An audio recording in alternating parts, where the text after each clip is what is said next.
And I You're right. opened the gate. It was recorded originally. I'd open the gate on this one, here.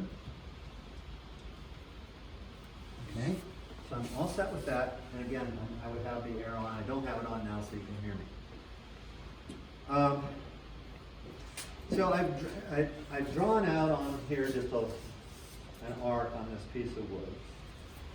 And I need to make sure that this is up high enough to accommodate the thickness of whatever it is I'm cutting. And in this case, it's not. So I need to raise that a little bit.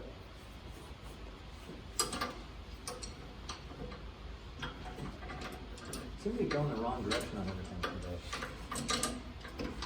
Okay, so I've got that raised up, and I want it, I don't know, I don't want it down tight on it. I want to give it a little bit of room. So in this case, if this is 3/4 of an inch thick, I've allowed it, I think, maybe another 1/2 inch above the top of the board. You know, it's not something you have to measure, but to give you some ballpark idea, okay? I'm going to cut this so that I have the wood that I want to keep on the inside between here. That's normally what we do. Sometimes we have a really long piece or a piece of wood that's longer than this distance, and then of course it has to be on this side, the good piece, and the waist is in here. But most of the time we want it in here. As we cut it, what we're trying to do is get a feel for how fast and how much pressure we're putting on it, and going straight ahead, but rotating it, in this case, to get this curve. So I'm going to be pushing forward slightly, but also rotating to make the blade stay, because the blade is still going this direction, right? So it has to just follow the line this way. I can't go in there and just do this. You know, that is what makes the blade break, because it can't do it that fast. So the only way I can say this is that you as you start out, go slow and get a sense for, well, how fast is the blade cutting? And if the blade is having no problem cutting the line that you've got for it, then you can go a little faster. And if it's starting to twist a little bit, then you're going too fast. So that's the best way I can describe it here before I do it. So now I'm going to turn it on, and we'll see how this works here. So I've got, since it starts up tangent to this edge, then I have this edge going straight ahead. And I don't, so the obvious thing, I don't want my hand right behind the blade, right? No, man. I did do this. Okay, I'm just going to yeah, I'm not going to turn, yeah, the fan I would normally turn on, right? Yeah. So with the safety goggles in here, I should have had my goggles on when I did the drill. That's not a good demo there. But you do need the safety goggles on. You can wear these, there are shields up there as well, either one.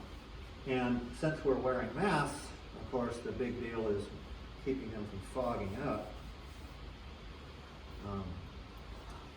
So you might have to do a little adjusting there to make that work. Okay.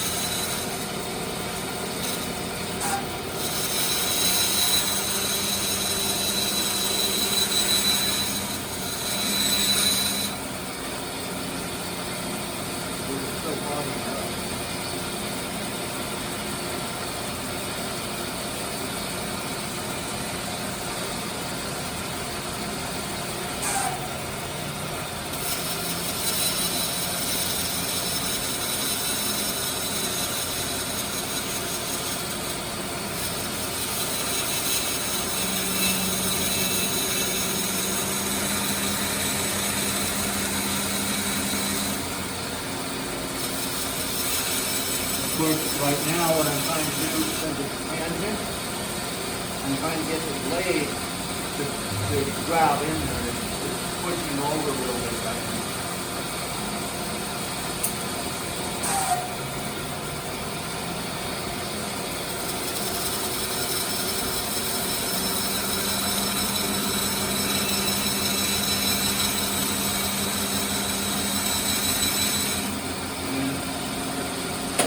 I'm going to switch to the steel system.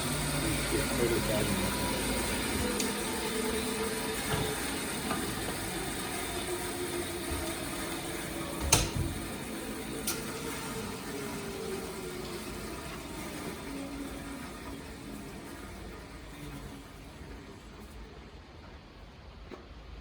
Okay.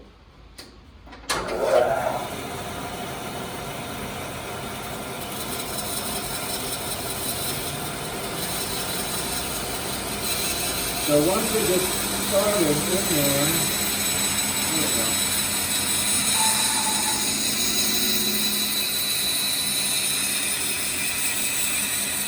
And I'm going to on purpose not be right on the line a little bit, because then I want to jump straight on the stand.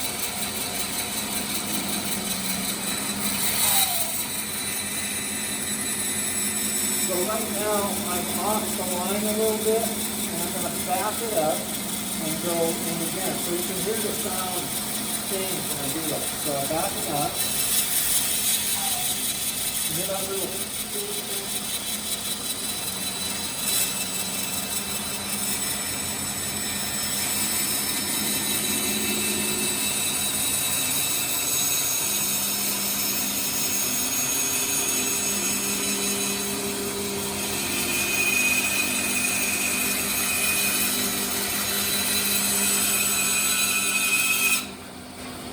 Okay, so you can see that I'm not right on the line, but it's fairly smooth. And again, I exaggerated that a little bit so that I can show you what we do over here.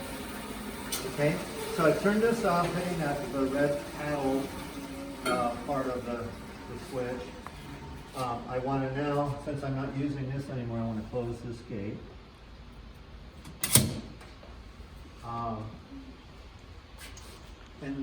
And then I want to, get rid of this. Usually the trash can is right here. It's gotten moved.